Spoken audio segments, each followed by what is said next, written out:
It's The List and your boy with Jimmy Van and Sean Ross Sapp. With Jimmy and Sean, sell pills for your dong. Make a fantastic song. Make a fantastic song. What's up, you guys? We're on a new stream again. I don't know what's going on. We'll figure it out. But we are just a couple of members of the Litter Robot Club. Did you get it yet? No, Oh, it's okay. on the way. It's on the way. What do? We sit here, we enjoy fine alcohols while our cats take shits, and then we don't clean it up. You're drinking cranberry juice or something. It's actually Minute Maid sugar-free juice. But hey, you know what? It is in a wine glass, and what this lacks in wine, Melissa will make up for, right? She'll do all the whining in the world when I defeat her for the Fightful Championship and the Robot Litter Box Championship. You want me to make a robot litter box championship belt?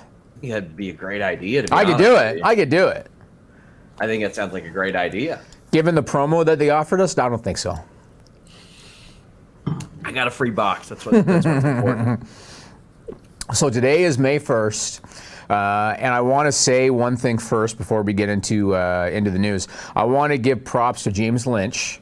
James Lynch was our MMA video interviewer that we've had with us for about a year, I guess. Year and a half. Year and a half, okay. And he also was the co-host of our weekly Fightful MMA podcast. James just got a job with The Score here in Canada. He's going to be the new senior MMA editor of The Score in Canada. He hit me up yesterday to give me a heads up about it. He said, I'm going to announce it today, May 1st. So he said, please don't tell anybody. But he wanted to hit me up to thank me, basically, because taking on the job with Fightful allowed him to quit his day job and to focus on his aspirations. And now he's got this great gig, senior MMA editor. Congratulations, James Lynch. You deserve it, man. He's a supreme hustler, that guy. He is one of the best. Anybody who wants to succeed in a very tight MMA world, let me tell you guys, I did a whole lot more MMA coverage than I did pro wrestling coverage when I was starting out. It's not easy. It's a good old boys club. It is not easy to break through. James Lynch did that, and I don't think either one of us had any doubt in our minds. I think if there was anything to complain about James, it's that he had too many jobs. He was everywhere. Everybody wanted to work with James Lynch because he's so good. Yeah. And when I heard this, I was like, James, man, I don't blame you at all. It's awesome. Yep. We've helped a lot of people get to other full-time positions. I mean, we've had people that ended up working for RondaRousey.com full-time, BJPenn.com full-time, Sporting News, WWE. I was going to say WWE. WWE is one of them. Yeah. James is the latest. We're very happy for him. And hey, if you are out there and you do MMA interviews, video style, hit me up. We're looking for somebody to contribute. Awesome. Next thing that I want to do, Sean, I want to do some giveaway trivia. Why? Now, I'm going to tell you what's ironic. I'm going to tell you. Giving stuff away. Yeah, I'm a charitable person. I'm going to tell you what's ironic, Sean. I had this picked out before the news dropped this morning. I already had this picked out. So this is a Dean Ambrose WrestleMania edition. Old hair edition. What's that? Old hair edition. Yeah, old hair edition, WrestleMania edition, Mattel action figure. I got a bunch of these, and I'm going to give some of them away in trivia. This is only for our live viewers that are in the chat on YouTube. Only for you guys, because I know you guys are going to use Google to get the answer if you don't know it. Lots of people are going to be bored to tears with this, Jimmy. What are you doing? Trivia? It's going to be one question. What are we, a pizza store on a Thursday night struggling for business? What's going on here, Jimmy? What a specific... I don't even understand the references. They do that in Kentucky? I don't understand the... Come on out to Pluto's Pizza Thursday night for trivia. Is that what they do in Ewing, Kentucky? Probably. Yeah, as if they had a pizza place in Ewing, Kentucky. Anyway, here's what we're going to do. I'm going to ask one question. The first person to answer it in the live chat, and Sean, if you know the answer, shut up. The first person to answer it in the live chat is going to get this Dean Ambrose WrestleMania Edition Mattel action figure. I'm sure you guys are going to Google it if you don't know the answer. Here's the question. Ambrose once teamed with a wrestler later known as Solomon Crow on the independent circuit. What was the name of the tag team name? Like, what was the name of the team? First person to answer that in the live chat, you're going to get this Dean Ambrose Mattel action figure right here. So, Nigel, keep an eye out and let me know the first person that answers it. All right? Somebody asked if you had a Fightful koozie. This is not a Fightful one. We're going to make them. We're going to make them. I do have the new Fightful hat on my head, as you can see. Sean was joking off there. He was like, so let me get this straight. You have a Fightful hat, you have Listen to Your Boy Polo, and I don't have either one. And I told them, you'll have them soon, and these are going to be going up in our store that's going to be going live soon. So you'll be able to get the hat and the polo. It would be nice if I had that. You'll be able to get the polo there? Yes. Ooh. It'd Yes. be nice to have these before, I'm going to fucking Vegas. You going to Vegas? What's going on here? I'll let you know in a couple weeks. Or are you just trying to get me to do shady business dealings on my own, Jimmy? I'm trying to teach you the way business really works, Insider man. trading and know? under the table. I'm trying to teach you the way business really Hey, works. You know, like when WWE goes after guys under contract, I'm trying to teach you about how business works, you know? I guess So, so. here's all the right, problem let's with, get to the story of the week. We got an answer already? Well, we got plenty of answers that I realized I don't know what I'm looking for. Okay, so we have answers. Now, I guess my only fear is what if I give it and then no one has given the right answer yet? Tell me the first answer. Switchblade conspiracy. That's correct. Jason Fernandez, hot dog. That's correct. Switchblade Conspiracy, John Moxley and Sami Callihan. That was the name of the tag team. What's the name of the gentleman that won? Jason Jason Fernandez. Fernandez. Jason Fernandez. You are going to get this Dean Ambrose WrestleMania Edition Mattel action figure. And I'm going to do giveaways, simple, quick giveaways like that, probably every week for a little while because we have a bunch of stuff. But only for our live viewers. You got to tune in live in order to have a shot to win. So good for you. We'll get it out to you, buddy. All right? Jason, hit us up with your info. Are we going to ever talk about wrestling? Yeah. Now, the first story of the week, Sean. Man, did this thing ever snowball. And you know what's funny, Sean? Whenever we're getting ready to do the show, like on Mondays when I'm starting to look at, news for the week and stuff, I always think to myself, is there going to be enough stuff by Wednesday afternoon? And excluding Raw and SmackDown, we always have so much stuff. There's always so much going on. This is a big week, and was a big week for Fightful and for Sean Ross Sapp. This first story we're going to get to is about Lio Rush. Mr. Sean Ross Sapp broke a story about him within the last couple days. You go ahead and tell your story, and then we're going to talk about how Mr. Rush responded on social media and otherwise. Go ahead and tell your story. So after the Lio Rush thing dropped, I don't want to say dropped. There had been talks of him having heat for several months, dating back to, I think, January. I had reported it. Dave Meltzer, the Wrestling Observer, had reported it. He reiterated it, he being Dave Meltzer, I think last week. And I just posted a tweet, and I was like, yeah, it didn't really go anywhere. It dissipated for a little while because he had someone in the writing team really pushing for him, but it's back. The heat is back, and it's heavy. I had probably, I think it was in total 5 or 6 different people contact me. I think 4 or 5 people messaged me, and then I had a couple others that gave me an old ring, but they would tell me all these stories. One was confirmed that I actually heard a while back, was that Finn Balor let Lio Rush know, hey, probably shouldn't have your wife sit in on rehearsals because Vince and management will look down upon that. Now, I had heard that Lio insisted. Now, I need to clarify this. There was a terminology that he used, insisted that his wife was around almost all the time. That may have been hyperbole, but that was the quote I was given is, oh, she's around all the time. No heat on her from that. One of the stories I would later be told was that he flew her over on the European tour last year and walked her on the bus, and that wasn't something that a top guy would do. I actually put that in the Fightful Wrestling Weekly that I dropped on Fightful Select this morning. Hadn't been out there before. But there were other stories from PW Insider about him not offering to hand out water backstage on the European tour, which is something a lot of the rookies do. And, I play devil's advocate with the UK thing because I'm like, all right, his wife's from London or from the UK.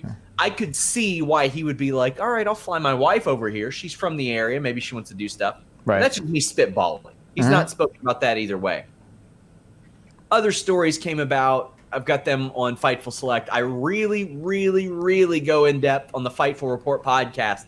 I'm talking like 15 minutes talking about this, but he kind of targeted Fightful. Yeah, so last night, so we're doing this on May 1st, so last night Ross Sapp sends me a text message. And he basically says, I'm paraphrasing, but he basically says, hey, if you saw what happened on Twitter tonight, I want you to know that my story is legit. And he actually showed me text messages from people within the company that had said the stuff about Lio Rush. Because Sean wanted me to know I didn't make this shit up. This is legitimate. And I said to you, Sean, I said, I trust you. You don't have to show me your proof. I trust you. Because there have been times in the past when Sean knew stories before they broke, like the Sasha Banks story, and he didn't break it until he had more sources backing it up as opposed to just one. So I said, I trust you. You don't have to show me what your sources said. So Lio Rush put up a whole bunch of tweets. Oh, you're about to put up the fucking text message. No, why do you always... I wanted to wait until... No. Although one of these weeks, I'm going to say it just to fuck with you and then have Nigel put something else up. No. So Lio Rush put up a whole bunch of tweets last night, April 30th. Here's the one where he mentioned Fightful. Put up that screenshot, Nigel. So the guy below there, you can see, said the sheets of refuse, which is what they're calling, websites like Fightful. The sheets of refuse don't ask, they assume. Lio Rush said, I'm saddened that dirt sheets, and then he said recently Fightful, in parentheses, make assumptions, exaggerations, and sometimes outright fabrications to sell subscriptions. Gossip like this is spread without caring about the damage to people's reputations, relationships, or careers. It honestly disgusts me. He went on to post a bunch of other tweets. I didn't screenshot them all, but he posted a bunch of other tweets. He said he stands up for himself when life challenges him. He said that he isn't best friends with every single superstar. He's driven and motivated, has no bad blood with anyone, respects and listens to all higher-ups. He defended his wife, which I think anybody would do in that situation. He said a lot of family members come to shows. He conducts himself professionally, so does his wife. Sean had tried to reach out to Lio Rush. Lio Rush had not been responsive. Lo and behold, he was today. I don't know what you want to say on the podcast about your conversation with Lio Rush. Go ahead and share whatever you feel like. Yeah, I've got literally every one of his quotes is covered in the Fightful Report podcast and Fightful Select. He was very nice. I mean, he explained his side of things. He said that being with Bobby Lashley wasn't an issue for him. He's basically saying to me that he's been sent to live shows and TVs and is paying his own rentals and hotels and can't afford to do so. Like, he's not being paid enough to be on the road to do that, and they're selling merch with his catchphrase is not being paid for it. And as far as the water thing, he says it's not about race, but the look of a black kid carrying water to other superstars doesn't look like a superstar image, which is what he's trying to portray himself as in the public eye. Now, I could kind of see that. I mean, but there are people of all races that do that backstage. That's a cop-out to me. It's a cop-out to me, and let me just say this. So to me, this is a good news, bad news situation to me. So the good news is he's still a young kid. He's 24 years old, very talented, very athletic, very charismatic. He's going to get opportunities. If they're not in WWE, he'll get opportunities somewhere else. The bad news is he's got a lot of strikes against him in a short period of time. And he's clearly showing signs of immaturity and arrogance with this stuff. To say something like, oh, I don't want to hand out water because I don't want to have this racial profile, or I don't want to be perceived as not a top guy, that's bullshit. Aleister Black, when Aleister Black was a top guy in NXT, and he might have even been the NXT champion at the time, he was doing what you're supposed to do when you're new to the main roster, and he did it until Roman Reigns pulled him aside and said, you don't have to pay your dues anymore, you've proven yourself here. Until then, he kept doing it. Lio Rush is a young kid, brand new to the main roster. These are just the things you do. You know what I mean? And you can't say, well, I'm not going to do it because that's not what a top guy does, or racial profiling, or that. That's a cop-out. I don't buy any of that stuff. I guess we'll see what's going to happen here. I mean, let me ask you this question. I don't want to say this is an Enzo Amore comparison, but if he was to lose his job in WWE, how likely, even though he's very talented and he'll get opportunities somewhere, how likely do you think a major full-time promotion like AEW or Ring of Honor will be in giving him a shot? I think they would. I think they should. Do you think either one of them would? Yeah. I think both of them would. And I said this on the podcast months ago. And I got a lot of flack for me comparing him to Rey Mysterio. I'm not saying as a thing of over. I'm saying that, like, the last time that I saw somebody in the ring that did stuff that made me go, whoa, I didn't know that you could do that in a human body, was Rey Mysterio. Right. I saw Lio Rush face Velveteen Dream live in Orlando, and I was amazed that he could physically pull off some of the things, that just some of the cuts in the ring and how fast he was moving and how he would put things together. I had not seen that since the first time I saw Rey Mysterio. And I don't know that WWE wants to hand that over to All Elite Wrestling, because there are two names that stick out to me, Jimmy: Ivelisse and Tessa Blanchard. Mm-hmm. WWE had a chance for both of those. Both of them had problematic reputations, for better or for worse, whether they want to admit it or not. Mm-hmm. They had those reputations. I look at Tessa Blanchard as one of the best performers, period, in North America right now. I was over the moon about her on the Impact podcast. She screams out winner to me. Mm-hmm. So does Ivelisse. When she goes on the screen and she says, "I'm the baddest bitch in the room," I'm like, hard to argue. She carries herself like that. Mm-hmm. I look at Lio Rush and I'm like, you know what? He probably carries himself backstage a lot like his character on screen.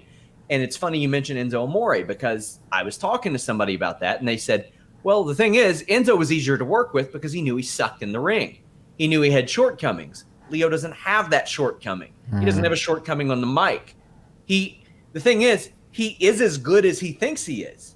And that's why everybody wants to help him. It's just the people that I talked to said that they, and the people that they had reached out to, or the people they had talked to, said that when they would reach out to Lio and try to make that effort, that it would be reacted to unfavorably. Now, he said that him and Finn were cool. His wife's never been an issue. And here's the thing. I never said his wife was an issue. Mm-hmm. I said that he was told that probably you shouldn't have her around during rehearsals. For any number of reasons, I would assume. Maybe it's because people used to leak us scripts and stuff. Like, there are any number of reasons why you wouldn't want people who didn't need to be there to be there. But he said to me, and again, I go into detail in the Fightful Select Report podcast, he thinks there's a guy that used to work with him in Ring of Honor that is planting fake stories about him. But nobody that I spoke to worked with him in Ring of Honor. Mm-hmm, mm-hmm. So if that were the case, they were going around to numerous people, some of which might even not know what a Ring of Honor is, for the love of God, and planting all kinds of different stories and unique stories and things that nobody else should know or would know. And he talked to me about where he grew up and how that kind of maybe put a chip on his shoulder and all that. But he thanked me for reaching out, and I did the same, and that was that. It was pretty cordial. I appreciated him getting back to us. It was very easy to talk to him about it. Cool. Well, hopefully he's able to figure it out. Again, he is very young. And again, when you are talented, you do get more opportunities than when you're not. So we'll see what happens. You mentioned Tessa Blanchard. I was going to mention Tessa Blanchard later on my list here. But since you mentioned her, let's talk about Tessa Blanchard. And you mentioned how she had a negative reputation, deserved or not. WWE needs to grab this girl. They need to grab this girl today, or whenever the hell her contract allows. They got to give her some time in NXT so that she can learn the WWE way, because the WWE way is different than what other companies do. Then they need to bring her up to the main roster. This girl is something special. I know that you've said she's the best thing in Impact. She's something special, and it's because she's got presence. I mean, you can talk about her promos, and her promos are great and all that kind of stuff. Presence to me is a really important thing. Oh, yeah. And it's something that's often overlooked. And when Elias first came on the scene, on the main roster, we always talked about his presence, because it's such an important thing for somebody to have if they're going to be perceived as a star. Charlotte Flair, presence. That's the person she most reminds me of, and isn't that ironic? Yes, and I was going to say, so I actually wrote this down on my list. So if I was WWE, number one, I would grab her, like I said. Number two, I would change up her makeup, get her looking a little less Ruby Riott-ish. You know what I mean? And then I would do two things with her. You can get her in a program with Becky Lynch. Imagine the promo work, Sean. Right? Yeah. A program with Becky Lynch. And you put her in a tag team with Charlotte Flair. And like you just said, that shit writes itself, Sean. It writes itself. If they can get Sasha Banks back, her and Bayley against Charlotte and Tessa Blanchard, oh my God. Right? I said this on the Impact review. Yes, we do review Impact Wrestling. Every pay-per-view ever. Also, every weekend on the Fightful Select Weekender. But I see her and I look at her, and whether she wins or lose, I'm like, that's a winner. Yeah, she's very good. She cares about winning. Yeah. Everything she does inside and outside the ring looks like she's setting up to win her match that she's either in or up next. Like, every movement that she makes in the ring, she looks like she's determined to pin the other person. Right. And I appreciate that. She is so good. Impact has a hell of a women's division. Taya, Kiera Hogan, Jordan Grace, they're all really good. I look at Scarlett Bordeaux. If WWF had Scarlett Bordeaux in 1999, we wouldn't know who Sable was, quite frankly. Because not only can she do everything that Sable was doing, she can do it better, and she can wrestle. And she can wrestle. And she can wrestle. I agree, but I think Tessa Blanchard is, I would put her a peg below Charlotte in terms of just her overall. The in-ring, the promo ability, the presence. And those guys as a tag team. Can you imagine they bring Rick and Tully in for promo, Sean? They actually brought Tully in for the Impact thing. That was cool to see. And they could have him there with Rick, and then they can just have all the old footage up because they own it in WWE. Yeah. It writes itself. This is not complicated. You got to grab this girl. Sean and I have joked in the past about contracts don't mean shit. Just hit up Impact Wrestling. I want Tessa Blanchard. You have no money, so you're going to give us Tessa Blanchard and figure something out because she is very, very good. Let's talk about the other story that you broke this week. We got some super chats. Hold on. Okay. Anakin JMT says, do you think Lio regrets the persona he has online? I don't think he would admit it, but I think that for his long-term career, probably, but I don't want to speak for him. I mean, and Daniel Bielo Petrovic says, what can we do to keep the club if possible? I don't know. How about anything? When you say the club, do you mean Gallows and Anderson? Yes. How about doing anything with them? They're not going to keep the Gallows and Anderson, and this leads me to my next story, actually, and this is the latest with the Revival, and we've been talking about them, and I told you last week about how WWE's real thoughts of the Revival were coming through in the booking. Because even though they gave them the tag titles because they had asked for their release and WWE wanted to appease them and they wanted to appease the online fan base, their clear thoughts of the Revival were coming through. And what happened this week? So tell us first the story that you broke about the Revival, which was then verified by like everybody. And kudos to you that you actually got credit for it because nobody credited you for the Lio Rush thing. But it's true. A certain website that rhymes with PW Insider didn't credit you for it. No. But Meltzer... To be fair, I don't think Mike Johnson reads anything but PW Insider. I don't think that he thinks that anything else exists. So I don't know if that was done maliciously or not. Anytime I've asked him, yeah. But, and it doesn't matter. But the Revival story, you did get credited. So tell the story about what you heard, and then we'll go on to what's going on with them. So the funny thing was, Andrew Thompson wrote a story for Fightful. Go follow him about JR doing an interview, and JR said, "Yeah, we reached out about this guy, or I asked about this guy who was in his early 30s." Still had the future in front of him, could teach people some things. And I was told, well, no, he just signed a $500,000 a year job or deal with WWE. He's staying there. Isn't even on TV. So Andrew was like, who the hell is this? So we were looking up and down the roster. We're like, who could it be? So instead of assuming, I was like, you know what? I'll ask. What will that hurt? What will that hurt? And then like 2 or 3 people fired back with, dunno, but I know that the Revival didn't sign their $500,000 deals. Right. And I'm thinking, what? We're literally talking Sting money here. The Revival are being offered. It's a little bit different. But Sting money. Yeah, full time. It's much different. And when their action figures are getting scanned, they don't say Hollywood Hogan on them. Fair. Yeah, and I reached out and heard some stuff, but yeah, I was careful how I worded it, as in they had yet to sign because that deal's still out there. They could sign it in July if they so chose. They're not signing it. They don't have an intent to, and a lot of it comes down to happiness, balance, and all that. And boy, did they get just buried on Raw, because even beyond what you all saw on Raw, Yep. The live dark match thing was them running out and getting their asses kicked by Seth Rollins. In a 2-on-1 handicap. You know something? I don't understand, and this has gone on forever. I don't understand the petty, childish nature of Vince McMahon. And everybody can say WWE, this is Vince McMahon. I don't understand the petty, childish nature. These guys have not put pen to paper yet on these contracts. So you're going to incent them to sign by embarrassing them on television? That's how you're going to incent them to want to sign. You have them out there first. You're trying to embarrass them with this whole back shaving thing. Then, you know what I couldn't understand, Sean? I couldn't understand why they were looking like they were setting up a program with the Usos, only to have them lose clean in a non-title match to Ryder and Hawkins. How does that make any sense at all? This is in my Sean Ross stats on Friday. This is the first time in Kurt Hawkins' WWE career he's won 3 matches over the course of a single month. They were all wins over the Revival. It's unbelievable. It's unbelievable. And again, it's funny, we talked about this last week about how WWE's clear thoughts of them are coming through in the booking. Yeah. You offered them this contract. They don't want to sign it because of how they're being handled. And so you respond to that by embarrassing them on television. Makes no sense to me at all. Obviously, they have no incentive to sign now. I would tell the Revival, if they ever listen to this, just make your post-WWE plans. You're going to have opportunities, because the way you're perceived on television by the fan base, that's going to have a correlation to the money that you're going to make, right? Yeah. So they clearly don't have plans for you. Move on. I could not believe when I saw, knowing the report that you had broken about their contracts, I couldn't believe back shaving, Usos make them look silly, then they lose clean to Ryder and Hawkins. I did try to find out how many blades and what kind of shave gel, and that is serious. I really did. Speaking of people they've lost, about 11, 12 years ago, they lost a guy by the name of Monty Brown. But he's back for like one of the first times ever.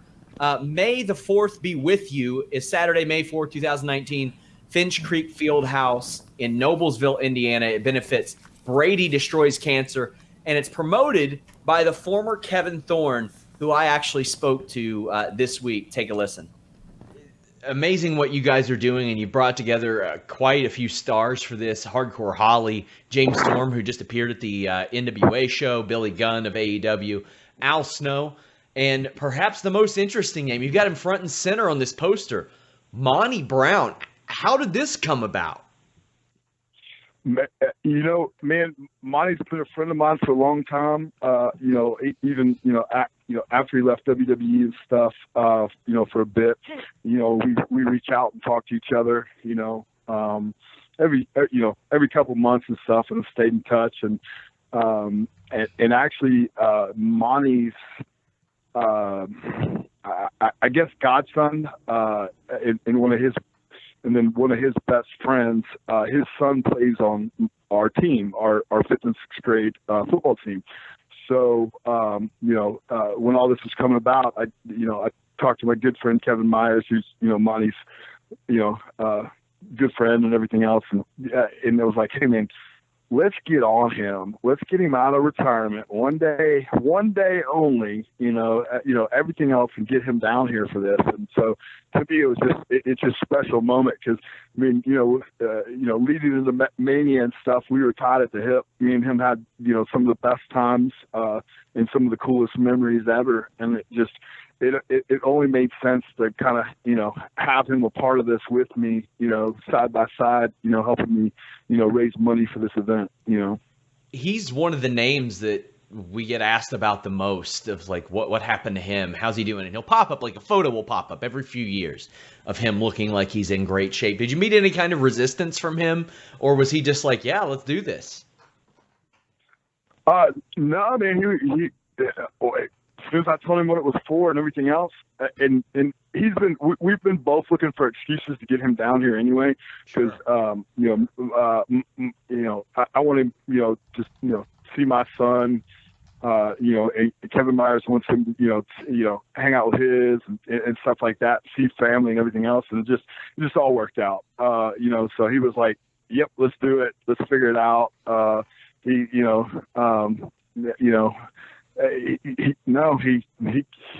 came with bells on, believe it or not. Check out that full interview. It is over at Fightful.com. I've got that story running, I think, in the morning. But Monty Brown, that's one that got away. That's one that should have been a major TNA superstar and was held down. I don't know if he's wrestling. Don't know if he's appearing. I wanted so badly to make the 3-hour drive to Noblesville just for this. They offered to actually let me stay with all of them at like with Kevin and all them. That I'm sure that wouldn't have been tragic at all. But hopefully I can make it out there, and hopefully we see more Monty Brown, because that's a guy who, if he wants so, Jimmy, probably going to get some bookings. Yeah, I mean, there's lots of guys like we've talked about that could get them if they want them, you know? Yeah. Let's talk about a guy that could get bookings if he wants. His name is Brock Lesnar. And it feels like it's been a year that you and I have been talking about, hey, Sean, do you think Brock Lesnar is going to fight again in the UFC? And I always kind of contended that I didn't think he was going to, mainly because, number one, he was making a shit ton of money in WWE, and number two, because whenever you saw him in a WWE match, he still looked as big as ever. And so it didn't look to me like he was working too hard to cut weight. You always thought he would, just because the money was always really strong in the UFC. Well, here we are now. UFC President Dana White has said that Brock Lesnar is retired from fighting. They had been holding Daniel Cormier, who's the UFC heavyweight champion. They'd been holding him in a holding pattern, waiting for Brock. Now they've put Cormier into a fight with somebody else. And today, May 1st, WWE confirmed the next Saudi Arabia show for June 7th. And surprise, surprise, one of the names on the marquee, Mr. Brock Lesnar, along with Bill Goldberg. And and the Undertaker. And all I got to say to you, man, and we should also note, and Roman Reigns. Yes. Who in the past said he wasn't going to go back to Saudi Arabia. All I got to say to you is this: what kind of dough is WWE shelling out, Sean? Right?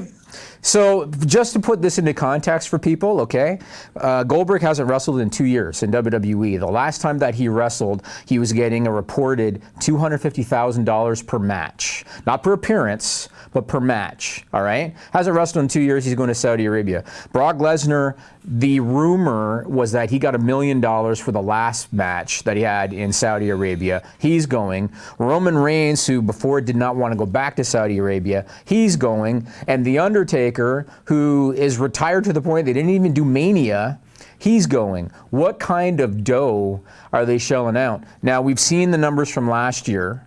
And I believe that the company, their gross, like after expenses and everything, I think it was around $45 million last year. Which is pretty damn strong for 2 shows. So obviously they have lots of money to play with. I would love to know what they're paying these guys, because they always mark it down in a kind of a generic column. Like they don't break it down. So, but how about that, man? Brock Lesnar, he's not going anywhere. He's sticking around. No surprise once that unfolded. I get the feeling that WWE saw their dwindling numbers and they said, well, you know what? We better keep the Saudis happy at the very least. I know they had made some Hail Mary efforts to try to spin some positive PR in that regard. I tweeted today, I said, I wonder, and a lot of people were just like, the money, and maybe, but I was like, I wonder what made Roman Reigns. Did they yell at the top of their lungs like that? Pretty much. The money! Yeah. I'm like, I wonder what made Roman Reigns change his mind, because I guess he had informed WWE. I don't guess. I was told that straight up by several people that he had informed them last year. I don't want to go back, and that's changed. And a lot of people kind of forget he had cancer in the interim, so maybe that could play a role. Like maybe his mortality isn't quite, what he feels like it was back then, and he's like, I better make this money. Yeah, it was the money. It was definitely the money. Well, yeah, obviously to some degree. Yeah. Sure. Well, you know going what? over there for like a box of Cracker Jacks. Not that we want to discredit Cracker Jacks, but yeah, it's for the money. So They don't even put good toys in that shit anymore, Jim. I haven't had Cracker Jacks in probably 35 years, so I wouldn't even know. Anything. Yeah, I figured.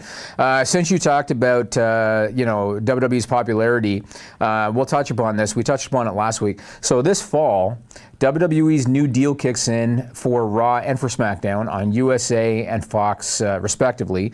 We talked last year about the SmackDown current numbers a little bit. Let's look at the Raw numbers a little bit. So they're going to be starting in October a new $265 million a year deal over 5 years with NBC Universal. Around the time that the deal was signed in mid-May of last year, Raw was averaging about 2.7 million viewers on USA. So that excludes every other major TV deal they have. On USA, they were averaging 2.7 million viewers. This week, Raw averaged 2.158 viewers on USA. It was about 600,000 less total viewers than the same time last year. And in hour 3, they actually dipped below the 2 million mark this week. Hour 3 did 1.898 million viewers. SmackDown didn't do any better. SmackDown this week averaged 1.83 million viewers over the 2 hours. We've talked about this before. There is no way to positively spin this. WWE's quarterly earnings came out this week. Vince McMahon said, well, it's because of injuries to talent, which is utter horseshit. They might also say it's because viewer habits have changed. They might say it's because of the NBA playoffs. They deal with most of this stuff on an annual basis. And so to use that now as an excuse is bullshit. George Barrios, of course, Sean, what does he say? We only care about time spent, Sean. That's what George Barrios, which is also bullshit. All right? Their popularity is eroding. That is a fact. There are less people watching Raw and SmackDown weekly now than there were a year ago. This is not good news for NBC Universal. This is certainly not good news for Fox. And you know what I would like to know, Sean? And I'd like to know if this is something that you could possibly find out. I would like to know. Probably not, but I'm going to ask you anyway. I want to know what the television networks that AEW are negotiating with. I want to know how they feel about these numbers. Because those contracts that WWE signed are so public and they're so well known and they got so much mainstream attention and everybody's familiar with them. I want to know what these television networks are thinking when they see WWE's ratings going into the toilet like this, when they're negotiating with AEW. And granted, it's apples and oranges, but when you're negotiating with AEW, and AEW, we've talked about, they've already accrued some massive expenses and they're looking for TV to cover that. I'm curious if they're taking a hit in their negotiations because of this. Well, I do know that some of their international distributors weren't exactly too thrilled with the product that they had been given. I can't really go into detail without costing somebody their job, but I do know of at least one that was frustrated, and that was last year. We also have a super chat, by the way. Somebody says, does WWE have access to talent social media? No. It's illegal, first off. It is illegal to force them to turn that over. Mm-hmm. Also, a lot of people were like, "Oh, the John Moxley thing. It's his WWE account." No, that's their account. It's his account. Like when he leaves, he gets to keep that account. Also, we had a super chat. Can changes be made to independent contractor thing? I don't know what you mean by that. No, what he means is, could they change it to a full-time employee? Yeah. It's not going to happen. Yeah, and it's not because they can't afford it. They can afford it. It's not going to happen. They don't want to have to pay into benefits. They don't want to have to pay into long-term injury. They don't want to have to pay into retirement. It's not going to happen. I don't know if you saw, Sean, Gary Michael Capetta, the former WCW ring announcer.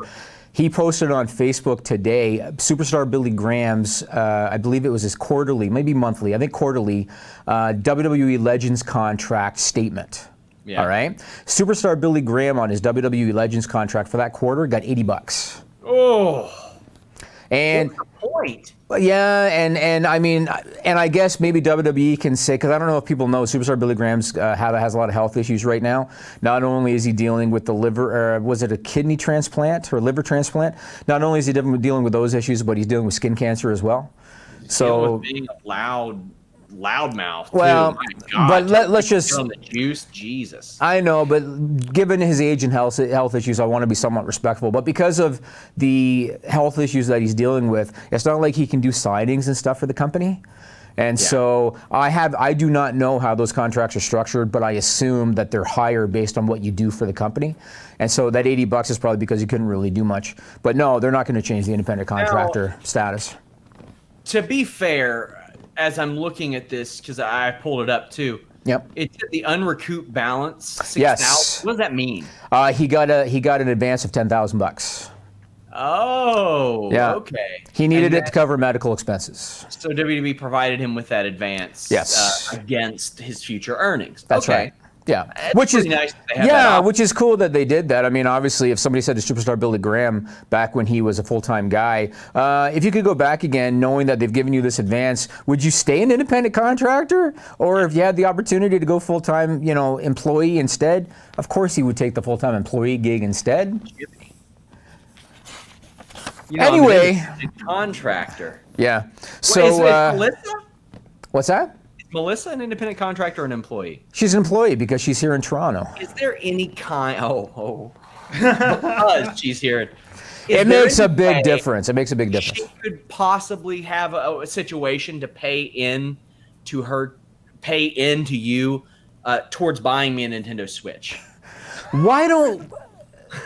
This is getting so old. Why do you keep on harping on this? Because I want her to buy me one, Jimmy. But you already have one. So I want her to buy me one. Do you know how much more enjoyable it would be knowing that she paid for it? Just to shut you up, I might buy it and have her give it to you. Wow! If you see it on eBay 2 days later, don't be concerned at all. Yeah. It's just me checking something. Yeah. It'd be like under SR Sapp or something. You'd be like, it's not me. It's not me. I did that with my Facebook once, thinking I was smooth, thinking people wouldn't add me because I don't talk wrestling there. It did not work at all. So, I forgot to mention the Dean Ambrose, the John Moxley thing earlier. I was going to mention that after the trivia note. I'm sure everybody has seen it by now. In case you missed it, I love the symbolism. Getting out of prison. Did you notice that they had one big dog chasing him, Sean? That was clever symbolism, and it was also very, very well produced. I'm not going to suggest that it was produced by any company based out of Jacksonville, Florida, but it was very well produced. Well, it reminded me an awful lot of the Joey Janela GCW video. I don't know if you saw that, but it was very similar. I saw, it's funny. Joey Janela smokes a cigarette, throws it down in his video. In Dean Ambrose's, you see a cigarette butt down on the ground in L.A. Hey, possible. Some connections, and I know David Bixenspan was like, "Oh, stop acting like Dean Ambrose would put cryptic messages." And I'm like, "You think he's above that after the creative stifling that he has experienced over the years?" He started that spot in prison for a reason. Yes. And so, if anybody thinks that wasn't symbolism, you're dreaming. That was symbolism. Otherwise, it would have started off like Firefly Funhouse, and he would have been skipping through the streets and like. Oh hell! If it was me, I would have started it like in the morning, getting into bed with Renee. That's how I would have started it if I was Dean Ambrose, because that a lot of wrestling fans alone would look at that and go, "He's so cool. Look at him. He's with Renee Young." Anyway, let's go to stupid people. Stupid people is what this segment's called. You might wonder why we do it. It's not about wrestling at all. Used to be WWE's weekly usage of stupid nicknames, which we did hoping they'd stop giving wrestlers lame names. But it didn't work, so we gave up. In the new segment, we came up with this stupid people. Stupid people, stupid people. Duh. When are we recording the lyrics to Ass Man, Jimmy? We got to do it. Maybe we'll do it. Maybe we'll do it Friday. Okay. Maybe we'll do it Friday. And I loved how Nigel off the air just said, "The Stupid People song is so catchy." Yeah. Yeah, well, Ass Man Friday, Sean, remind me, and we'll do it then. So, once again... Friday sounds like the name of a segment. Ass Man Friday. On this show. Yeah. Once again, what do I say every week? Every week I say it's so easy to get these stories. It's unbelievable how easy it is. A couple of these I think you're going to really love again, Sean. We got 3 more. Fightful Select after this. Go to Fightful Select and check them out. This first one, Sean, as a father, Nigel, this first one, reported by KIRO 7 Seattle on April 24th. So, Sean, get this. Police in Redmond, Washington pulled over a man for speeding. All right? Any idea what surprise they found in the back seat? Someone snorting their own urine. They found a young child sleeping unrestrained while the child's car seat was being occupied by bottles of Gatorade. We have a picture. Put it up, Nigel. Look at this. So the police, the police posted this on their own social media accounts, and kudos to them. They blurred out the child's face. But there's the kid unrestrained while their dad is speeding. laying on the car seat, and the car seat is holding those very important bottles of Gatorade. Can you believe that? Nigel, what did you and I speak about off the air? Dehydration. Oh, yeah, that's right. Electrolytes are important, Jimmy. Well, this young man had no license. He had no insurance. Baby? Yes, the baby. The baby had no license and no insurance. Not surprised. Yeah. So the father was arrested for reckless endangerment. I hope that you do some time, you stupid fool. All right? So that's story number one. This next one, Nigel really liked, Sean. Nigel liked this one, and I think you will too. It was reported by Fox 17 Nashville on April 25. So there's a theater out of Nashville, Sean. Yeah. It's called the Roxy 8, a movie theater, all right? They made the news recently because of their marquee. Why do you think they made the news because of their marquee? And Nigel's already chuckling. Why do you think they made the news because of their marquee? Well, sometimes those things get abbreviated. Like, for example, I saw an old PW Torch awards list that had Sh-Breaker as a finishing move, and I'm like, the old shit breaker. All right, this one is slightly different. Put up that picture, Nigel. Look at the third one down, Sean. Boy, yeah. They changed the name of the movie Hellboy to Heck Boy. I think that's hilarious. The owner of the theater told Fox 17 that she has never displayed words on the sign that may be seen as profanity, and so she changed it to Heck Boy. And what was really kind of ironic about this is that the signage in front of the theater and the billboards inside the theater still said Hellboy. Should have made it say Hail Boy.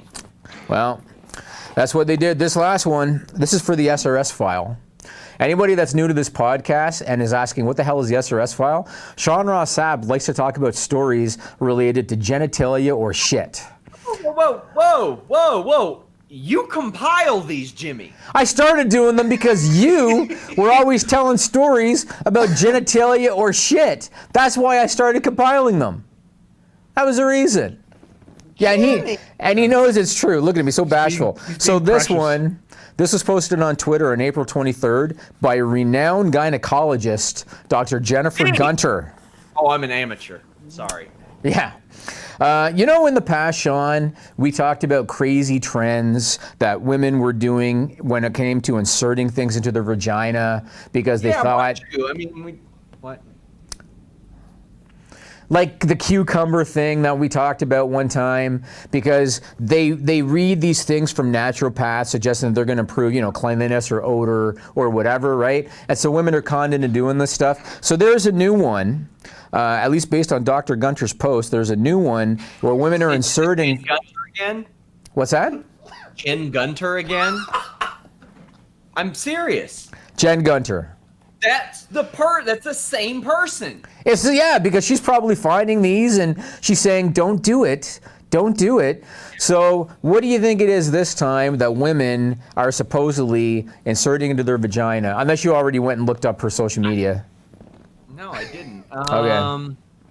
Gosh, there's so many items. There's so many items. Yeah. Oh, man. I don't know. It's like one of those things where there's so many options that I can't think of any. So apparently, naturopaths are recommending that you insert cloves of garlic to help with yeast infections. Because garlic contains allicin, which is found to reduce inflammation and has antioxidant benefits. But there are problems. What are the problems, Nigel? What are the problems? First of all, don't you have to bruise the garlic to get the allicin to release? So first you have to crush the garlic in order to release the allicin. That means that these women putting cloves up there, you're doing nothing whatsoever. And It's a bad idea. And it's a bad idea. And then if you think to yourself, oh, that's okay, we'll just crush the garlic. That's a whole other set of problems. Crazy. If you're going to crush the garlic. Then Dr. Gunter said garlic contains bacteria from the soil. All right? Don't do it. Don't do it. Use other methods. Other methods. What would you suggest, Jimmy? I've never had a yeast infection, so I guess I'd have to Google it or look it up. But just don't do that. No garlic. No garlic. All right? Don't do it. Let's move on. I want to talk about something. I was going to go into heavier discussion about this, but on SmackDown this week, they kind of remedied it somewhat. And so I'm not going to go as heavy into it as I was going to, but I still want to mention it. And that's about Kofi Kingston. So Jim Ross talked about Kofi Kingston on his most recent Ross Report podcast. He suggested that Kofi's character should be more serious now that he's WWE champion. And here's a quote from Jim Ross. He said, somebody needs to tell Kofi that hopping to the ring, carefree, happy, smiling, I don't know if that fits the champion. Mr. Sean Ross Sapp responded on Twitter and he said, quote, if there's anything wrestling needs, it's the same shit. And Kofi himself addressed it in an interview with TalkSport Radio in the UK. Kofi said, what I'm trying to do is reinvent what the face of a champion looks like. I'm out there trying to represent for the people who question whether they can become a champion or not. Now, you want to say something first, Sean? Yeah, people who have been main eventers have had elements of comedy as far as I can remember. Stone Cold Steve Austin with a beer truck, Kurt Angle with milk, Daniel Cormier dancing half naked in front of a bunch of cupcakes. You've got The Rock literally singing throughout the show, Dude Love, Mankind, all that stuff. It's DX with windshield wipers on their faces. Like, you've had that for years and years and years. Could he stand to be more serious? Sure, which we saw Tuesday. Yes. But all the way serious? Man, I think that kind of undermines what got him to the dance. Possibly. So here's my take on it. So to a degree, I agree with Jim Ross to a degree. And you disagree with electrolytes in your back seat. So who are you? Who am I? Who am I to judge? Who am I? Yeah, who am I? Now, I will say this. I do think they remedied it somewhat on SmackDown this week, which is cool. But the reason that I agree with Jim Ross is that I think that to a degree, you need to understand when you are at that level what the company wants, what they expect, what they perceive of you. And this is why when you go back to when Daniel Bryan was the champion, Michael Hayes was always telling Daniel Bryan, you've got to have a relationship with Vince. You need to have a relationship with him. You need to go to his office. You need to get to know him. Kofi Kingston, correct me if you think I'm wrong, because I think you guys even said it on the post-WrestleMania podcast. I don't think a lot of people expect him to be a long-term WWE champion. Right? I don't think a lot of people think that by the end of the year, Kofi Kingston's still going to be the champion or in the title picture. And I think that a big reason why is because the powers that be within WWE do not take him seriously at that level. And you can say what you want about, well, he's peddling pancakes, probably shouldn't do that. He's wearing pastel colors. Whatever you want to say, hop into the ring, whatever. When he was on Fallon before Mania and they were cutting those promos written by kids, right? And you had Braun Strowman and Drew McIntyre and Seth Rollins all walking out there trying to act like the tough, serious wrestler. And then there came Kofi smiling and clapping and all this kind of stuff, doing the Kofi Kingston thing. I get it. He was in the main event and the crowd was over big for his title win. I get it. I think you to a degree need to understand what WWE perceives that the champion should be like.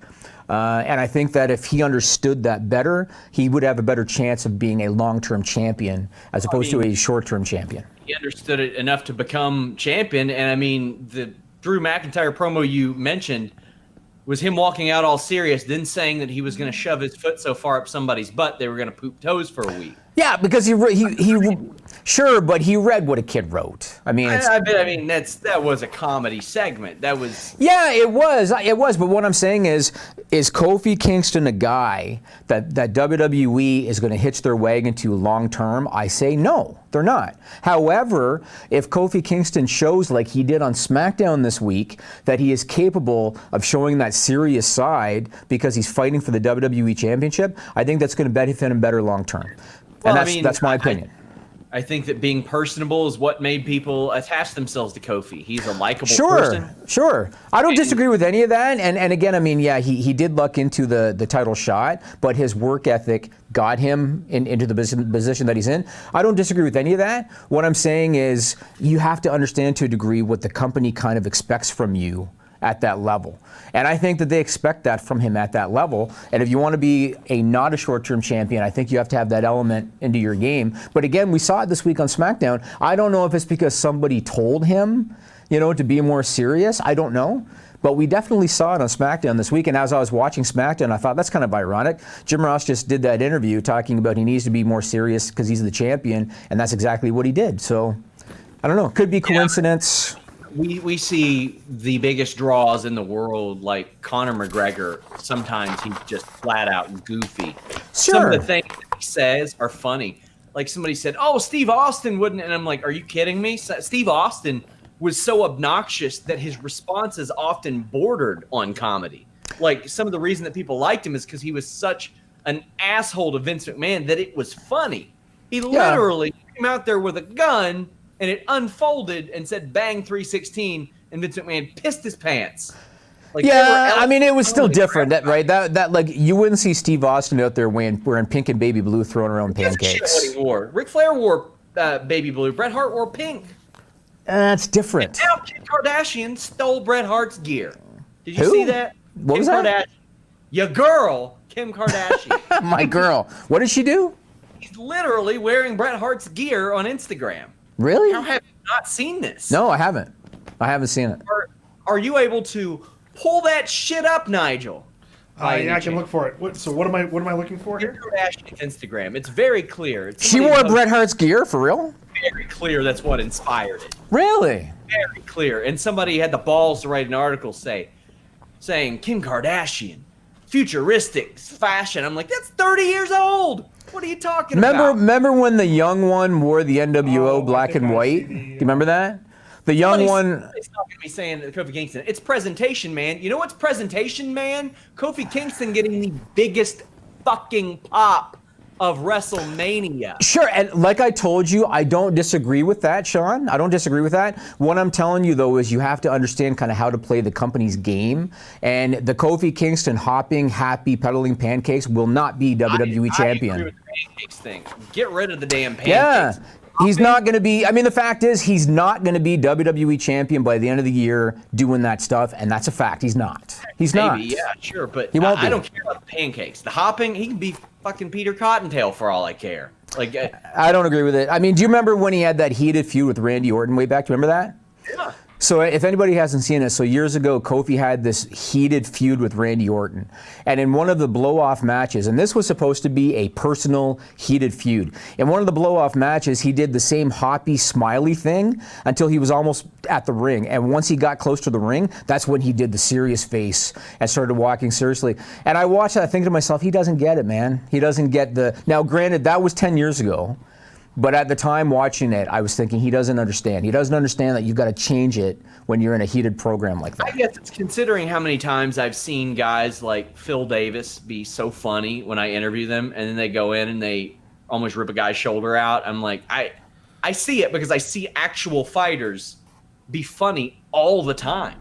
I mean, I saw John Jones in an interview say, yeah, I would highly recommend dick pills. They're fantastic. Is this the picture you were talking about? Yeah. Let me see. There you go. Oh my goodness! The glasses and everything? Look at that. She had the glasses on? Okay, the glasses are definitely with the Come pink. on, that pink is not a coincidence in the wrestling. This is new? Yeah, like a couple days ago. Pink And Power Ranger Kimberly? nobody in the comments mentioned Bret Hart? I'm sure somebody did. I ain't going through all those comments. That is definitely with the glasses. That's definitely Bret Hart, for sure. Sister also, her sister was the one that wore the Wolfpack shirt once upon a Yes, time. I remember that too. They're going to form a new NWO. Yeah, maybe that's what they're going for. Self-made. Okay, we're almost out of time here. What else do I want to get to since we don't have much time left? I guess Jeff Hardy, they're forfeiting the titles. He's got to undergo knee surgery. He's out for 6 to 9 months. At least good for Lars Sullivan that they're crediting him for the injury. That's good for him. Yeah, I That like they're doing that. So that's good. At least they're using it for something good. I guess one other thing I want to talk about is Impact Rebellion. We had Michael Elgin debut. And Michael Elgin is a bit of a polarizing character a little bit. I wanted to ask you, Sean, what have you heard in terms of feedback to Michael Elgin debuting in Impact? There are some people that don't like it. I would encourage those people to really, really, really do a deep dive on the situation because Yes. I am not touching that with a 10-foot pole right now until things are a little more clear. He has some allies in the company. I know that Josh Alexander and a lot of people there. Yep. I mean, frankly, a lot of the Canadians are fans of Michael Elgin. He can go in the ring. So I was going to talk about this. So Impact Wrestling, obviously they are in a low budget type of situation, right? And most of their tapings now are done in Toronto or in Windsor because Anthem is based in Toronto, Scott D'Amore is based in Windsor, and it's cost effective. And so a guy like Michael Elgin, when I saw him debut, it didn't surprise me at all because number one, you mentioned Josh Alexander. Ethan Page is another one. Not only does Elgin know those guys, but I think he had a hand in training both of them. He's from the Ontario Independents. He knows Scott D'Amore really well. Cody Deaner's another one. Cody Deaner's a guy that I used to book back in the day. And glad to see him back, honestly. Yeah, and he's another cost-effective local guy. I don't know if Michael Elgin still lives in Ontario, Canada, but I know that Cody Deaner does. And so they don't even have to pay trans for Cody Deaner. He's very cost-effective. Last I heard about Cody Deaner, his day job was working at a library because all he was doing was local independence. He gets booked all the time. Good job. Look, he's up. I don't have cheers on this, man. We have to get a cheer and a boo button. We went with all insults. We'll get a cheer and a boo button. Yeah, we'll get that. Yeah, we should. We should. But anyway, so the Elgin thing, I'm not going to touch the whole thing about the sexual assault claim against one of his students and how he covered it up. And I think it was dismissed anyway. Touch it right now. When everything emerges and there's something clear, sure. But that's a mess I'm not touching right now. Yeah, all right, but he's cost effective. That's the main reason he's there. He's no longer affiliated with Ring of Honor or New Japan. Most recently, he's only been doing some local Canadian shows. So he's cost effective. Cody Deaner is cost effective. And Impact Wrestling is in a position where those are the kinds of guys that they need to go after. So that's why you're going to see guys like that in Impact Wrestling. Yeah, and Michael Elgin can go, and he is a main event level talent inside the ring if you separate him from all that other stuff. There you go. And I one other thing really quickly, I just kind of want to touch on real quick. John Cena. Isn't it ironic, Sean, that years ago he had the program with The Rock because it stemmed from a real comment Cena made, a legit shoot comment where he was criticizing The Rock for leaving pro wrestling. And now here we are in 2019. Their career trajectory, Sean? It's like, what a similar path, right? So not only did Cena get into movies, not only did Cena host Saturday Night Live, but now Cena has joined the Fast and Furious franchise. Not booked for Mania or didn't wrestle at the Rumble, Mania, or the Saudi show. Right, right. Wow, didn't think I would see a landscape like this. Him and The Rock, it's amazing that they're going down the same path, doing the same stuff. And so good for John Cena, but I think he's learned a lesson about maybe watch what you say. You know what I mean? Yeah, I agree. Guys, check out FightfulSelect.com. We've got a ton of stuff over there. The Fightful Report podcast I dropped today is probably the best one I've done. We have a retro review, Money in the Bank 2011 dropping this week, NXT 205 Live, the Weekender podcast. It's a good time. That is the most direct way you can support us at Fightful.com. But hey, if you don't do that, leave us a nice little thumbs up. Leave us a nice iTunes review. That stuff helps. If you really want to support us, go tweet Melissa. Tell her to buy me a Nintendo Switch. Oh my God. It would mean a lot.